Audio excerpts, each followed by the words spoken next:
Welcome back, Algebra 1. We're in Lesson 68. We're going to talk a little bit more about complex fractions. In Lesson 61, we defined a rational number to be a number that can be expressed as a fraction of integers.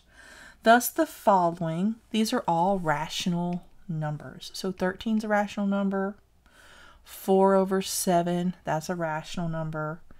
Negative 5 over 14, that's a rational number. Negative 6 over 13, that's a rational number. 2 1/3, that's a rational number because we can explain it, or we can wrap our head around it, right? We can wrap our head out of 1 out of 3, but we can't wrap our head around 0.333333 forever. The number 13 is a rational number because it can be expressed as a fraction of integers by writing 52 over 4. Of course, the mixed numeral, or the mixed number 2 1/3, can be expressed as a fraction of 7 over 3. Okay? An algebraic expression containing variables that is written in fractional form is called a rational expression. These are rational numbers. So a rational expression is going to be something like this, where we have variables over the 4. Right? Okay, so we're going to learn how to find least common multiples and common denominators, greatest common factors of our complex fractions. We also have been using the rules of the denominator-numerator same quantity rule to help us simplify fractions of rational expressions. Like this, if we have x over y divided by b over c, one of the things that we could do was to multiply by the reciprocal, the top and the bottom, right? And then this gives, these cancel because they factor out. So this would equal xc over yb, and that would have been our answer. So let's use the same principle to multiply these or simplify these complex fractions and number problems. So let's do 68.1. So we have x over y plus 1 over y all over x over y minus 1 over y.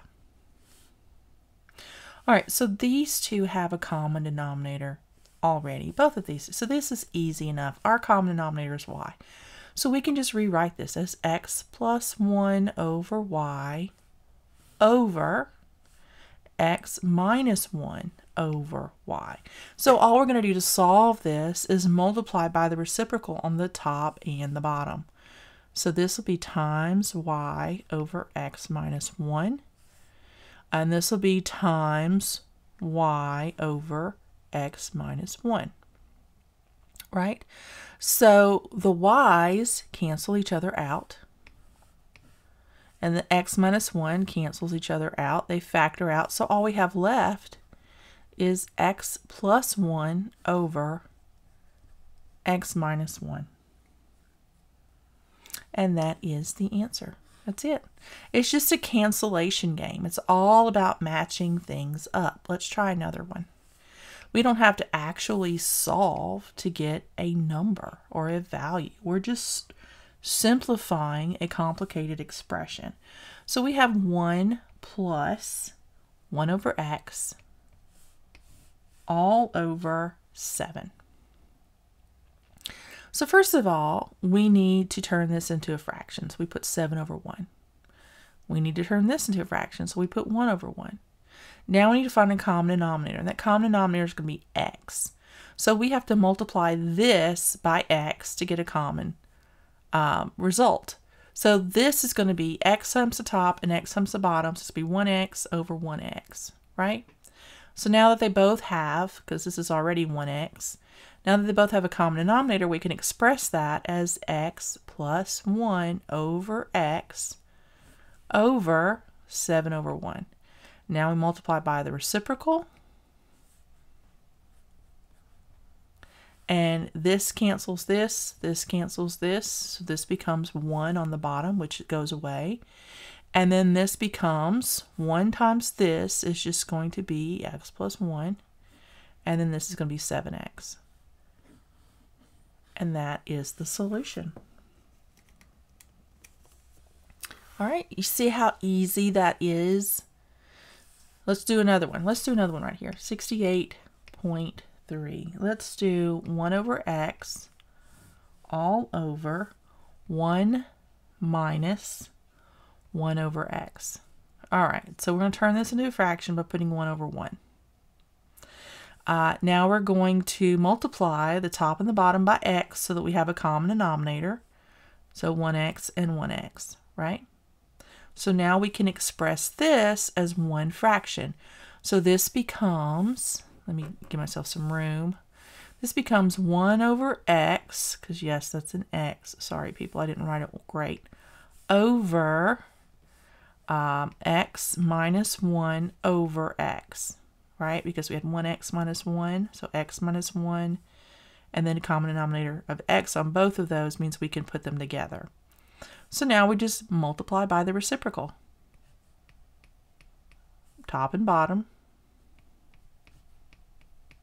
right?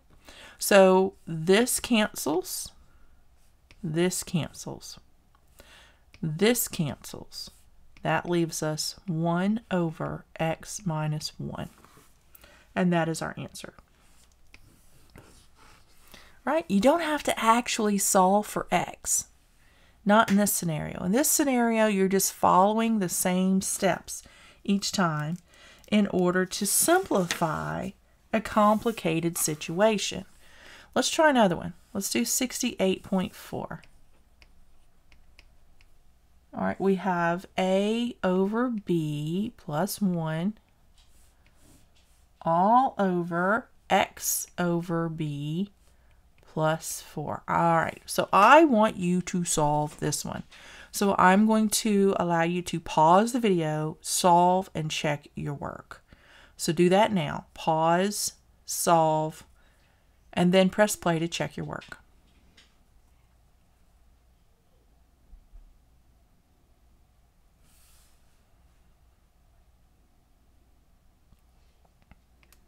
All right, I decided to go ahead and work it with you, or work it for you, instead of just giving you the answer and then letting you check it. So the first thing we need to do is turn these into fractions, right? We make everything a whole number. So now in order to have a common denominator, we're going to take b and multiply it times the top and the bottom. So it gives us b over b, right? Because it's 1b over 1b, the 1 is invisible. We're going to do the same thing here. b times this gives us 4b over 1b. We'll just turn it into a b right there. Right?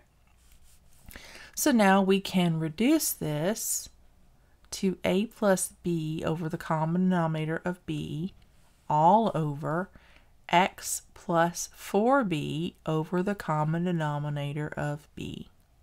Now we can multiply by the reciprocal denominator on both sides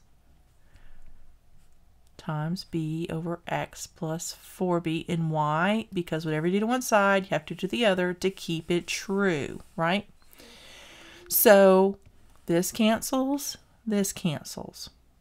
The b's cancel. So now we have a plus b over x plus 4b. That is our answer. Easy peasy. We have one more to do. So if you got this, then good job. Very good. That's what you ended up with. We have 68.5 and then we'll be done. So this one we have to pull from our skills of negative exponents. Right? And this is all over x to the negative 1. So first of all, let's rewrite this without negative exponents to confuse us. So we know that we put these to the bottom. So it's going to be x over a plus y over b. And then this is just going to be 1 over x. All right, now that we have these fractions, we're going to do the common denominator. So this is an A and this is a B, so we want to get AB as our common denominator, so we're going to multiply.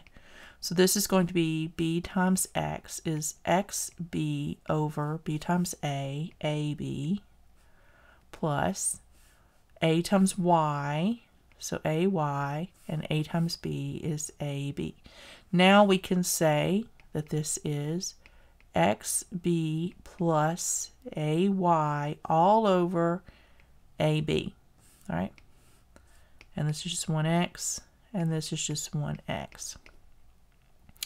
All right, so I'm going to rewrite this down here, XB plus AY, because I'm running out of room. That's all over 1 over x. And I'm going to multiply by the reciprocal denominator, so x over 1, x over 1, right?